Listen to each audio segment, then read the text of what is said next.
Hello दोस्तों, स्वागत है आपका जीएसआई को एजुकेशन के इस यूट्यूब चैनल पे। तो चलिए आज इस एपिसोड में हम लोग करेंगे मध्यकालीन बिहार और एक ही वीडियो में कम्प्लीटली इसको हम लोग कर लेंगे। ठीक है, वीडियो थोड़ा लंबा हो सकता है लेकिन आप लोग कोशिश कीजिएगा कि इस वीडियो को अंत तक देखें और इस वीडियो को पूरा देख करके आप लाभ उठाएंगे। और बीपीएससी हो गया, फिर बिहार दरोगा हो गया, बिहार ईएसआई का हो गया, या फिर बिहार पुलिस हुआ, या फिर बिहार से रिलेटेड जितने भी एग्जाम्स हैं उन सभी में बीपीएससी बिहार स्पेशल का प्रश्न रहते हैं। तो ये उससे बस इसको एक बार देख लेना है, इससे आपका वो जो एग्ज़ाम है वो क्लियर हो जाएगा। ठीक है, इससे अधिक कुछ नहीं पढ़ना है। बस मेरे साथ बने रहिए और इस वीडियो को अंत तक देखिए। और इसको देखने के बाद में कम से कम 1 से 2 बार देखिएगा, 2 बार कम से कम देखिएगा तो आपको हमेशा के लिए याद हो जाएगा। ठीक है, तो चलिए शुरू करते हैं। और शुरू करने से पहले आप लोगों से एक गुजारिश है कि अगर आप लोग इस चैनल पर नए हैं तो इस चैनल को सब्सक्राइब कर लीजिए, बेल आइकन को प्रेस कर दीजिए और टेलीग्राम का लिंक जो नीचे डिस्क्रिप्शन बॉक्स में है उसको आप लोग क्या कीजिएगा, ज्वाइन कर लीजिएगा, ताकि कोई भी अपडेट हो सबसे पहले आप लोगों के पास पहुंच जाए। चलिए बिना देरी किए शुरू करते हैं मध्यकालीन बिहार। तो मध्यकालीन बिहार में सबसे पहला जो टॉपिक है वो बिहार में तुर्कों का आगमन है। तो देखते हैं पहला प्रश्न। तो बिहार में तुर्क सत्ता का संस्थापक कौन था? तो बिहार में तुर्क सत्ता का संस्थापक जो था इब्ने बख्तियार खिलजी था। इसका पूरा नाम इख्तियारुद्दीन मोहम्मद इब्ने बख्तियार खिलजी था। और आप लोगों को एक चीज़ और बता दूं कि ये वही बख्तियार खिलजी था जिसने नालंदा विश्वविद्यालय को तहस नहस कर दिया, जला दिया। तो हजारों लाखों की संख्या में जो पुस्तकें थी, जो रिसर्च था, उसको जला दिया था। नेक्स्ट देखते हैं कि बख्तियार खिलजी की जो बिहार में पहली महत्वपूर्ण विजय कौन सी थी? तो बिहार शरीफ यानी कि ओदंतपुरी की थी। उसने बिहार शरीफ पर विजय 1198 में प्राप्त की थी। बख्तियारपुर नामक शहर की स्थापना बख्तियार खिलजी ने ही करवाया था। आगे देखते हैं कि बिहार में तुर्क सत्ता की स्थापना कब हुई थी? तो 1198 ईस्वी में हुई थी। बख्तियार खिलजी ने अपना प्रशासनिक मुख्यालय कहाँ बनाया था? तो बिहार शरीफ में बनाया था। नालंदा विश्वविद्यालय को किसने ध्वस्त किया था? अभी मैंने आप लोगों को ऊपर बताया, तो ये कौन किया था? बख्तियार खिलजी ने किया था, उसको ध्वस्त कर दिया था। बख्तियार खिलजी के शव को कहाँ पे दफन कर दिया गया था? बिहार शरीफ में ही उसको दफन कर दिया गया। नेक्स्ट देखते हैं कि बख्तियार खिलजी के आक्रमण के समय पाल वंशीय शासक कौन था? तो इंद्रयुम्न पाल था। इंद्रयुम्न पाल था उस समय का शासक। ठीक है, बख्तियार खिलजी के आक्रमण के समय सेन वंशीय शासक कौन सा था? तो ये लक्ष्मण सेन था। नेक्स्ट देखते हैं कि बिहार के सूफी संतों का आगमन किस शताब्दी में हुआ? तो बिहार के सूफी संतों का आगमन जो हुआ वो 12वीं शताब्दी में हुआ था। बिहार में आने वाले पहले सूफी संत कौन थे? तो मोमिन आरिफ थे। नेक्स्ट देखते हैं कि मनेर की विजय से किस सूफी संत का संबंध था? तो वो था ताज फकीह का उससे संबंध था। आगे वाला जो टॉपिक है वो सल्तनत कालीन बिहार है। तो सल्तनत कालीन बिहार में देखेंगे कौन कौन से महत्वपूर्ण प्रश्न है। तो पहला प्रश्न ये है कि बिहार में सैनिक अभियान आयोजित करने वाला पहला सुल्तान कौन था? तो बिहार में सैनिक आयोजित करने वाला पहला सुल्तान जो था वो इल्तुतमिश था। बिहार को दिल्ली सल्तनत के अधीन करने वाला प्रथम सुल्तान कौन था? तो इल्तुतमिश था। इल्तुतमिश ने 1225 के लगभग किसे पराजित कर बिहार पर अधिकार किया था? तो हिसामुद्दीन एवज पर क्या किया था? इसको पराजित कर दिया था और इल्तुतमिश ने 1225 में बिहार पर अधिकार कर लिया था। आगे देखते हैं कि निम्न में से कौन सा सल्तनत काल में बिहार का प्रांतपति नहीं रहा? तो मुबारिज खान बिहार का प्रांतपति नहीं रहा था। कब? तो सल्तनत काल में। किस काल में बिहार पर दिल्ली सल्तनत के सुल्तानों का निर्णायक वर्चस्व स्थापित हुआ? तो ये तुगलक काल था। कौन सा था? तो तुगलक काल था। बिहार के कर्नाट वंश के शासक हरि सिंह देव को पराजित करने वाला सुल्तान कौन था? तो गयासुद्दीन तुगलक था, यानी कि जीएसटी। ठीक है, ये गुड्स एंड सर्विस टैक्स नहीं, जीएसटी मतलब गयासुद्दीन तुगलक, शॉर्ट फॉर्म में याद करने का। नेक्स्ट देखते हैं कि मोहम्मद बिन तुगलक ने बिहार को के किस नगर का नाम तुगलकपुर कर दिया था? तो ये कर दिया था दरभंगा का नाम तुगलकपुर कर दिया। दरभंगा जो तिरहुत में है। ठीक है, नेक्स्ट देखते हैं कि दरभंगा में एक दुर्ग एवं जामा मस्जिद का निर्माण करने वाला सुल्तान कौन था? तो मोहम्मद बिन तुगलक था। तुगलक काल में बिहार की राजधानी थी कहाँ पे? तो बिहार शरीफ थी। आगे देखते हैं कि बिहार राज्य का नाम बिहार किसने दिया था? तो बिहार राज्य का नाम मुगलों ने दिया था या मौर्यों ने दिया था या अंग्रेजों ने या फिर तुर्कों ने? तो तुर्कों ने दिया था। इस क्षेत्र में बौद्ध विहारों की संख्या अधिक थी, अतः इन्होंने इसे विहारों का प्रदेश कहा।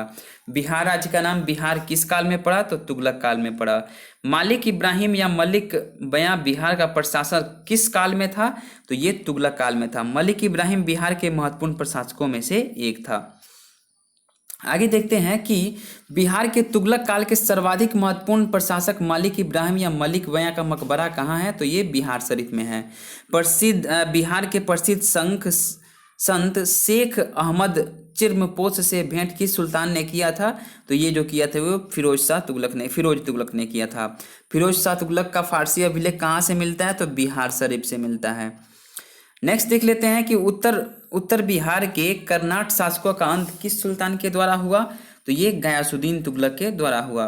मोहम्मद बिन तुगलक के काल में तिरहुत का क्षेत्र सल्तनत में मिला लिया गया। 14वीं सदी में तिरहुत में फिरोज ने किस वंश का शासन आरंभ करवाया था? तो ये बैनवार वंश का शासन इन्होंने आरंभ करवाया था। तिरहुत के किस बैनवार वंश के शासक को छत्र छाया में प्रसिद्ध कवि विद्यापति ने अपने काव्य की रचना की? तो वो शिव सिंह थे। आगे देख लेते हैं हम कि बिहार में प्रारंभिक तुर्क गतिविधियों के संदर्भ में महत्वपूर्ण जानकारी के प्रमुख स्रोत क्या है? तो तबकाते नसीरी है। नेक्स्ट देखते हैं कि इब्राहिम लोदी के काल में बिहार के किस सूबेदार ने सुल्तान के विरुद्ध विद्रोह किया था? तो दरिया खान नुहानी ने। इब्राहिम लोदी का जब काल था तो बिहार का एक सूबेदार था जो सुल्तान के खिलाफ क्या किया था? विद्रोह कर दिया। तो उसका नाम क्या था? तो दरिया खान नुहानी था।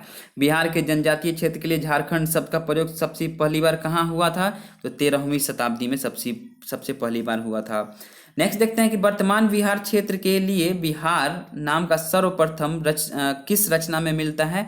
तो तबकाते नासिरी। नेक्स्ट देखते हैं कि किस सुल्तान के तिरहुत को तुगलकपुर का नाम दिया गया? तो ये मोहम्मद बिन तुगलक था। किस सुल्तान ने तिरहुत यानी कि तुगलकपुर से अपने सिक्के जारी किए? तो ये मोहम्मद बिन तुगलक ने अपने सिक्के जारी किए थे। नेक्स्ट देखते हैं कि बिहार किस सुल्तान ने राजगीर स्थित जैन मंदिरों को अनुदान दिए? तो ये फिरोज शाह तुगलक था। तुगलक काल में बिहार के प्रांतपति पद पर आसीन रहे कौन? तो मलिक बयां और उसके बाद से जो थे वो मजदुल मुल्क। ठीक है, तो ऑप्शन सी इसका सही हुआ, ए और बी। दिल्ली के किस सुल्तान ने बिहार में सैनिक अभियान कर मुंगेर तक अपना राज्य विस्तृत कर लिया था? सिकंदर लोदी था। आगे देखते हैं कि बख्तियार खिलजी का बिहार में प्रथम पड़ाव कहाँ था? तो ये मनेर में था। बख्तियार खिलजी का बिहार में प्रथम पड़ाव जो था वो मनेर में था। बिहार शरीफ स्थित मलिक बयां के मकबरे की विशिष्टता है कि ये जो है सलामी दीवारें अथवा बैटर्ड वॉल्स है और लंबूतरा गुंबद अथवा कोनिकल डोम है। ठीक है, तो ए और बी दोनों होगा, आंसर ऑप्शन सी सही होगा। मनेर स्थित बड़ी दरगाह में किसका मजार है? तो मखदूम याहिया का, इसलिए उसका नाम मखदूम याहिया मनेरी, मतलब मनेर स्थित उस दरगाह में उसी का मकबरा है। आगे वाला टॉपिक देखते हैं चेरो वंश एवं उज्जैनिया वंश। ठीक है, चेरो वंश एवं उज्जैनिया वंश। तो पूर्व मध्यकाल में सोन नदी की घाटी के क्षेत्र में किस जनजातीय राज का उत्थान हुआ? तो खैरवार का उत्थान हुआ। पाल सत्ता के पतन काल में मध्य बिहार में किस जनजाति ने अपना राज्य गठित किया था? तो ये भार ने गठित किया था। आगे देखते हैं कि 12वीं शताब्दी में पश्चिम बिहार, चंपारण और मुजफ्फरपुर में कौन सा संगठित हुआ था? तो चेरो राज संगठित हुआ था। चेरो राज्य का संघर्ष जो था किन मुस्लिम राजवंशों के साथ हुआ? तो एक तुगलक के साथ, उसके बाद से फिर सूर्य के साथ और फिर मुगल के साथ। तो इसका आंसर होगा डी। ठीक है, नेक्स्ट देखते हैं कि दलपत शाही का संबंध किस राज्य से था? तो दलपत शाही का संबंध उज्जैनिया राज्य से था। चेरो शासकों को शाहाबाद क्षेत्र में विस्थापित किया गया, तो उज्जैनियों ने विस्थापित किया। शेर शाह ने मुगलों के विरुद्ध संघर्ष में किससे सहायता प्राप्त की थी? तो चेरो शासकों से प्राप्त की थी। बिहार पर राज करने वाला जनजातीय राजवंश कौन सा था? तो ये चेरो वंश था। और पाल वंश के उपरांत चेरो वंश ने शाहाबाद, सारण, चंपारण एवं मुजफ्फरपुर के जिलों में अपनी स्थिति स्थापित की थी। किस चेरो राजा ने जगदीशपुर के मेले की शुरुआत की? तो ये थे फूलचंद ने जगदीशपुर के मेले की शुरुआत की थी। चेरो जनजाति की शक्ति का वास्तविक पतन किसके द्वारा हुआ? तो उज्जैनिया के शासक के द्वारा हुआ। भोजपुर में उज्जैनिया वंश का संस्थापक कौन था? तो इसका उज्जैनिया वंश के संस्थापक जो था संतन सिंह था। थोड़ा सा डिस्क्रिप्शन इसका देख लेते हैं कि संतन सिंह का मूल नाम देवराज था, वह उज्जैनी, डुमराव, बक्सर एवं जगदीशपुर में एक महत्वपूर्ण शक्ति थे। नेक्स्ट है कि भोजपुर के उज्जैनी शासकों की राजधानी रही थी, तो उपयुक्त सभी यानी कि धावा, ढीवा, बिहटा और बक्सर। आगे देखते हैं कि भोजपुर के उज्जैनी शासक निम्न में से कौन नहीं थे, तो ये बाघमल नहीं थे। चांद एवं मुंड जो चंडेश्वरी एवं मुंडेश्वरी नामक मंदिरों से जुड़े हैं, ये संबंधित है। चांद एवं मुंड जो चंडेश्वरी एवं मुंडेश्वरी नामक मंदिरों से जुड़े हैं, ये संबंधित किससे हैं, तो शाहबाद के चेर से। फिर नेक्स्ट देखते हैं कि बिहार में अफगान राज से संबंधित प्रश्नों को यहाँ पे देखेंगे कि बिहार में अफगान सत्ता के आरंभिक उत्कर्ष में निर्णायक देन थी किसकी, तो नुहानी कबीले की। सिकंदर लोदी ने 1495 से 1496 में किसे बिहार का प्रभारी नियुक्त किया था, तो ये किया था दरिया खां नुहानी को। हुसैन शाह सरकी को पराजित कर इसे बिहार का प्रभारी बनाया गया था। बिहार में नुहानी राज का संस्थापक कौन था, तो मोहम्मद शाह नुहानी था। इसके बारे में थोड़ा सा देखते हैं, हम ओवरव्यू लेते हैं कि मोहम्मद खान लोहानी जो था का असली नाम बहार खान था। इसने दिल्ली सल्तनत से अपनी स्वतंत्रता घोषित कर दी। उत्तर बिहार का क्षेत्र सारण नामक इत्यादि एक अन्य अफगानी नुसरत खान बिहार के सुल्तान के अधीन था। महमूद लोदी को विस्थापित कर बाबर को किसे बिहार का प्रशासक नियुक्त किया गया, तो जलाल खान को किया गया। महमूद लोदी को विस्थापित कर दिया था और बाबर ने क्या किया था, जलाल खान को वहाँ का बिहार का प्रशासक नियुक्त कर दिया था। और यह मोहम्मद शाह नुहानी का जो था वो पुत्र था। जलाल खान कौन था, मोहम्मद शाह नुहानी का पुत्र था। देखते हैं सूर साम्राज्य यानी कि शेर शाह सूरी के बारे में, जो जिसका शासनकाल था 1540 से 45 तक रहा। और सूर वंश की जो स्थापना उसने किया था, शेर शाह ने किया था। शेर शाह का बचपन का नाम, मूल नाम जो था वो फरीद खान था। ठीक है, आगे देखते हैं। शेर शाह को शेर खान की उपाधि किसने दी थी, तो मोहम्मद नुहानी ने दी थी। एक शेर मारने के उपलक्ष्य में उसे शेर खान की उपाधि दी गई थी। शेर खान के पिता हसन खां कहाँ के जागीरदार थे, तो सासाराम के जागीरदार थे। शेर खां बिहार के किस शासक का संरक्षक नियुक्त हुआ था, तो जलाल खान का ये संरक्षक नियुक्त हुआ था। आगे देखते हैं, बिहार में शेर शाह का राजनीतिक वर्चस्व किस युद्ध में उसकी विजय के साथ स्थापित हुआ, तो ये सूरजगढ़ का जो युद्ध था उसी में ये स्थापित हुआ था। शेर शाह ने किस युद्ध में हुमायूं को पराजित किया था, तो ये जो है ए और बी यानी कि चौसा का युद्ध में हुमायूं को पराजित, और विलग्राम अथवा कनौज का जो युद्ध हुआ था उसमें इसने पराजित किया था। शेर शाह ने विलग्राम अथवा कनौज के युद्ध में हुमायूं को पराजित कर स्वयं को दिल्ली का सुल्तान घोषित किया। शेर शाह द्वारा पटना के नवनिर्माण का वर्णन किस रचना में मिलती है, तो तारीख दाऊदी में मिलती है। शेर शाह द्वारा पटना के नवनिर्माण का वर्णन मिलता है। ओके, शेर शाह द्वारा अफगान राज्य की पुनर्स्थापना किस युद्ध के उपरांत हुई, तो कनौज या विलग्राम का जो युद्ध था उसके उपरांत हुई। शेर शाह का प्रशासनिक प्रयोगशाला कहाँ था, तो ये सासाराम में था। आगे देखते हैं कि बिहार का अंतिम अफगान शासक कौन था, तो ये दाऊद खां करारानी था। बिहार का जो अंतिम अफगान शासक था दाऊद खां करारानी। आगे देखते हैं कि शेर शाह का मकबरा कहाँ है, तो शेर शाह का मकबरा जो है सासाराम में। ये बार बहुत ही इंपॉर्टेंट क्वेश्चन है और बार बार पूछा भी जाता है। शेर शाह का मकबरा अफगान स्थापत्य का सर्वश्रेष्ठ उदाहरण है। शेर शाह द्वारा पटना का दुर्ग और पटना को राजधानी बनाने की चर्चा कहाँ मिलती है, तो तारीख दाऊदी की रचना अब्दुल्लाह ने की है। आगे देखते हैं कि शेर शाह द्वारा कौन सा कार्य किया गया, तो उपयुक्त सभी यानी कि जब्त प्रणाली की शुरुआत, सिकंदरी गज एवं सन की डंडी का प्रयोग और रुपया का प्रचलन। बिहार राज्य में स्थित सासाराम यानी कि जो रोहतास में है कि किले का निर्माण किसने करवाया था, तो शेर शाह ने करवाया था। निम्न में से कौन सा कार्य शेर शाह द्वारा नहीं किए गए, तो इसने इबादत खाना का निर्माण नहीं किया। इबादत खाना का जो निर्माण है वो किसने करवाया था, तो वो अकबर ने करवाया था, याद रखिएगा।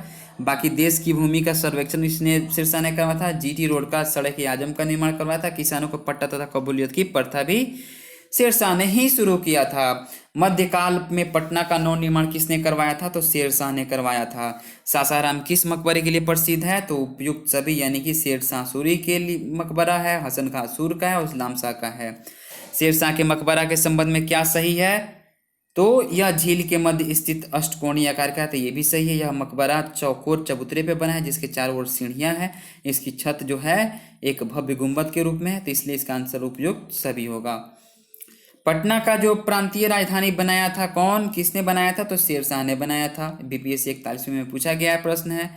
नेक्स्ट देखते हैं कि प्रसिद्ध सूफी संत शेख वरन किस अफगान शासक के समकालीन थे। तो ये थे शेर शाह के समकालीन और ये थे इस्लाम शाह, यानी कि 3 और 4, यानी कि सी आंसर ऑप्शन सही होगा। अष्टकोणीय मकबरों की श्रृंखला में अंतिम मकबरा क्या है, तो इस्लाम शाह का मकबरा है। शेर शाह के अधीन बिहार में कितनी सरकारें या प्रमंडल थी, तो ये 7 थी। नेक्स्ट देखते हैं कि शेर शाह द्वारा पटना किले और नगर को बनाने में कितना व्यय हुआ, तो ये 5 लाख व्यय हुआ था। मुगलकालीन बिहार के बारे में अब देखेंगे हम लोग। मुगलकालीन बिहार के बारे में देखते हैं इसमें कौन कौन से महत्वपूर्ण प्रश्न हैं। तो बिहार को सर्वप्रथम अपने साम्राज्य में मिलाने वाला मुगल कौन था, तो ये अकबर था। बिहार को मुगल साम्राज्य के प्रांत का दर्जा कब दिया गया, तो 1580 में दिया गया।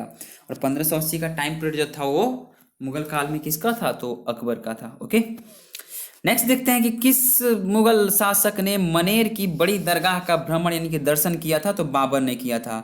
किस मुगल शासक ने मनेर में बंगाल के सुल्तान से भेंट की थी, तो ये हुमायूं ने भेंट की थी।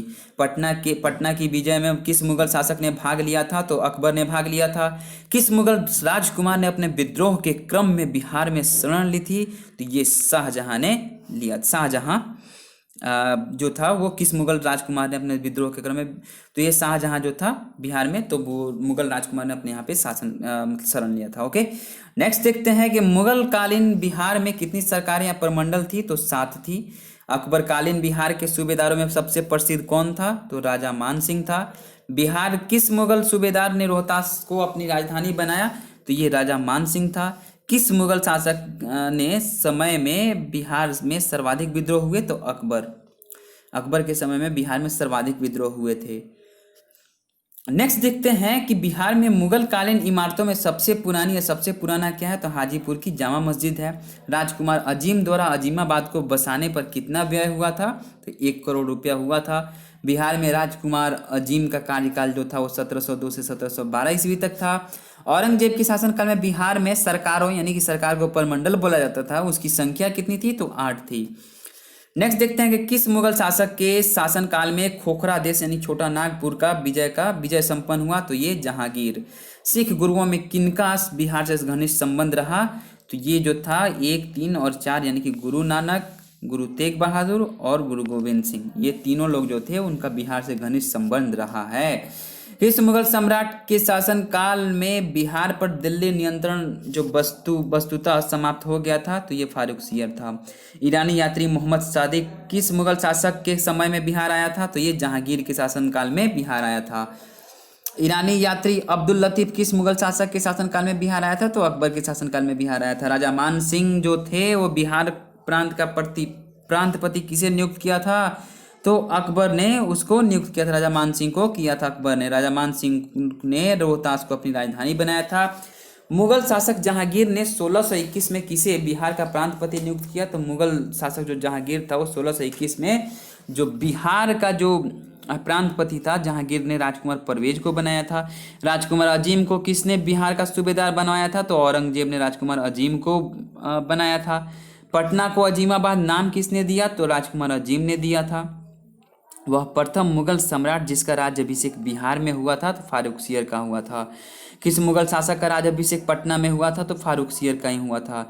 किस मुगल शासक के काल में बिहार पर बंगाल के नवाबों का नियंत्रण स्थापित हुआ, तो बहादुर शाह प्रथम।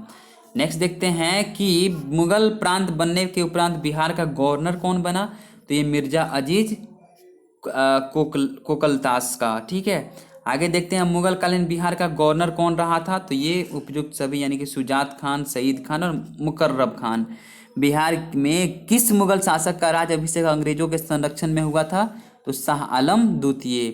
मुगल काल में बिहार का व्यापार किस महाद्वीप से होता था, तो उपयुक्त सभी यानी कि एशिया, अफ्रीका और यूरोप यानी कि तीनों महाद्वीपों से बिहार का व्यापार होता था। बिहार में मुगल स्थापत्य कला का सर्वश्रेष्ठ उदाहरण क्या है, तो मुगल स्थापत्य कला का सर्वश्रेष्ठ उदाहरण मनेर शाह स्थित शाह दौलत का मकबरा है। बिहार में मनेर में स्थित शाह दौलत का मकबरा बनवाया था किसने, तो इब्राहिम खां काकर ने बनवाया था। इसे जहांगीर के शासनकाल में बिहार के प्रांतपति इब्राहिम खां काकर ने बनवाया था। ओके, बिहार के मनेर में स्थित शाह दौलत का मकबरा के संबंध में क्या सही है, तो उपयुक्त ए और बी दोनों सही है। देखते हैं कौन कौन सा है ए और बी में। ए में है इसका निर्माण लाल पत्थर से हुआ, यानी कि बिहार में जो मनेर में स्थित शाह दौलत का मकबरा है उसका निर्माण जो लाल पत्थर से हुआ है, और इस पर अकबर के अधीन विकसित संश्लेषित शैली का प्रभाव भी है। ओके, और इसका निर्माण जो हुआ था वो 1617 में हुआ था। यह बिहार में मुगल शैली का सर्वश्रेष्ठ उदाहरण है। नेक्स्ट देखते हैं कि 1556 से 57 में मुगल शासक अकबर ने किसकी विद्वता के पुरस्कार में उसे मिथिला का राज दे दिया था? तो ये महेश ठाकुर जो था उसको क्या किया था कि उसकी विद्वता के पुरस्कार में मिथिला का राज दे दिया था। शाहजहां के काल में बिहार का सूबेदार कौन था? तो शाइस्ता खान था। शाहजहां के काल में बिहार का सूबेदार शाइस्ता खान था। उसके बाद से फिर देखते हैं कि अकबर ने बंगाल तथा बिहार को मुगल साम्राज्य में मिलाया। तो कब मिलाया था? तो ये मिलाया था 1576 में। अकबर ने बंगाल और बिहार को सन 1575 से 76 ईस्वी में अपने साम्राज्य के अधीन कर लिया। मुगल काल में किस वर्ष बिहार को बंगाल सूबे का अंग मान लिया गया था? तो ये 1733 ईस्वी में मान लिया गया था। तो इसी के साथ हमारा मध्यकालीन भारत जो है वो मध्यकालीन भारत यहाँ पे समाप्त होता है। बस इससे अधिक प्रश्न आपको बिहार स्पेशल में न कभी पूछे गए हैं और न ही कभी पूछे जाने की संभावना भी है। ठीक है, और रह गई बात, तो इस वीडियो को आप क्या कीजिए कि एक से कम 2 बार जरूर देख लीजिएगा ताकि हमेशा के लिए याद हो जाए। ईयरफोन लगाइएगा और फिर उसके बाद से आप इसको आराम से देख सकते हैं। कोई ज़्यादा लंबा वीडियो नहीं हुआ मेरे ख्याल से। ये वीडियो जो है आपका मुश्किल से मतलब 20 से 25 मिनट का होगा। मैंने स्टार्टिंग में बिना मतलब का बता दिया कि लंबा वीडियो हो जाएगा, लेकिन कोई नहीं। आप क्या करेंगे कि इस वीडियो को आप ध्यान से देखेंगे, 2 बार देखेंगे और ये आपको रिकॉल हो जाएगा। और हाँ, इसको याद रखने का सबसे अच्छा तरीका मैंने वही बताया कि 2 बार कम से कम इसको देखना है, लास्ट तक देखना है। और हाँ, आप लोगों से रिक्वेस्ट है कि चैनल पे नए हैं तो इसको लाइक कर दीजिए। और एक छोटा सा लाइक करने में लाइक करने में 2 से 3 सेकेंड भी ज़्यादा होते हैं, 1 सेकेंड लगेगा। लाइक करना है, नीचे कमेंट बॉक्स में अपनी राय बतानी है, अपना सजेशन देना है हमको कि आगे और किस तरह से आगे प्रोवाइड करें हम आप लोगों के लिए मटेरियल जो आपके लिए फ़ायदेमंद हो। और अपने दोस्तों को ज़रूर इसको शेयर करें। ठीक है, अपने दोस्तों को शेयर कीजिएगा। आप लोगों से बदले में मेरे को कुछ नहीं चाहिए, बस अपने दोस्तों को शेयर कीजिए और सपोर्ट कीजिए इस यूट्यूब चैनल को। और बहुत बहुत धन्यवाद आप लोगों का जो आप लोग इतना सारा प्यार इस यूट्यूब चैनल GSIQ एजुकेशन को दे रहे हैं। और फिर नेक्स्ट एपिसोड में हम लोग करेंगे आधुनिक बिहार। और आधुनिक बिहार से बहुत सारे प्रश्न पूछे जाते हैं, तो कोशिश रहेगी कि बहुत जल्द ही मैं मतलब इस वीडियो को लेकर के आधुनिक बिहार का जो सीरीज है मैं उसको लेकर के बहुत जल्द ही आप लोगों के सामने आप लोगों के साथ में आऊँगा। ठीक है, तब तक के लिए लेते हैं विदा और मिलते हैं फिर नेक्स्ट एपिसोड आधुनिक बिहार के साथ। डिस्क्रिप्शन बॉक्स में टेलीग्राम का लिंक है, ज्वाइन कर लीजिएगा। और भी प्लेलिस्ट में बहुत सारे स्टडी मटेरियल BPSC से रिलेटेड है, उसको आप लोग देख सकते हैं। चलिए, तब तक के लिए मिलते हैं फिर। तब तक के लिए आप सभी को बहुत बहुत धन्यवाद GSIQ एजुकेशन को इतना सारा प्यार देने के लिए।